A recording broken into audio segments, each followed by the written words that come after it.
ደስታ ከሩታ ተለይቼ መኖር አልችልም፣ ይከብደኛል። እንደምንም ብለሽ አሳምኝልኝ፣ ማስተካከል ያለብኝን ነገር ሁሉ አስተካክላለሁ። ምንድነው የሚያስደስታት ብሎ እህቷን እድገትን እየጠየቃት ይገኛል። ሙሉ መረጃውን የማቀርብላችሁናል። እስከ ቪዲዮ ፍጻሜ አብራችሁን ቆዩ።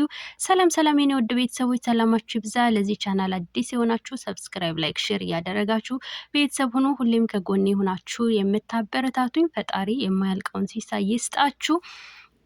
እናም ደስታ በነገራችን ላይ ብዙን ጊዜ አንድ ካንተ የምጠላው ነገር ምንድነው አደረኩኝ የሚለው ነገር ወደ ጉራ እየወሰደብህ ነው። ስለዚህ ወደህ ፈቅደህ ያደረከውን ነገር አደረኩኝ እያልክ 10 ጊዜ የምታነሳ ከሆነ በሴቶች ዘንድ ተወዳጅነትን ልታገኝ አትችልም ማለት ነው። ምክንያቱም አንድ ጊዜ ወደህ ፈቅደህ ያደረከው ነገር ላይ መደጋገሙ አስፈላጊ አይደለም ማለት ነው። ምክንያቱም ማንም አስገድዶ አይደለም ያደረከው፣ ማንም ደግሞ እዛ ጋር ሩታ ተነስታ አድርግልኝ አላለችም ማለት ነው። ገብቷል? ፍቅር ደግሞ በገንዘብ አይደለም የሚለካው።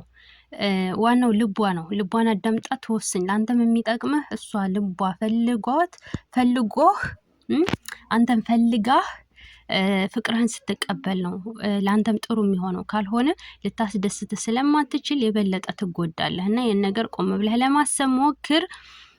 እና ሩታን በቅርቡ እንግዲህ ውሳኔዋን በደንብ ታሳውቃለች ብዬ አስባለሁ። አትቸኩል፣ ተረጋጋ፣ ጊዜ ያስፈልጋታል። ራሷን ማዳመጥ አለባት። ችኩል አትሁን ማለት ነው። ሩታ ባለፈው ምንድን ያለችው እዚህ ጋር የሆነ ውሃ የሆነ ነገር ተጥዷል፣ አልፈላም፣ ተጥዷል፣ ገና አልፈላም፣ የእናንተ ግን ፈላ አለች ማለት ነው። እና በችኮላ የሚሆን ነገር የለም እያለች ነው ባጭሩ ማለት ነው። ፈጠናችሁ፣ ቸኮላችሁ እያለች ነው። እና አትቸኩል፣ ተረጋጋ። እህቷም ደግሞ ተስፋ ሰጥታለች። ነገሮችን ለማስተካከል ሞክራለሁ፣ ሪላክስ አድርግ፣ ራስን አታጨናንቅ ብላለች። ራስን አታጨናንቅ፣ ተረጋጋ።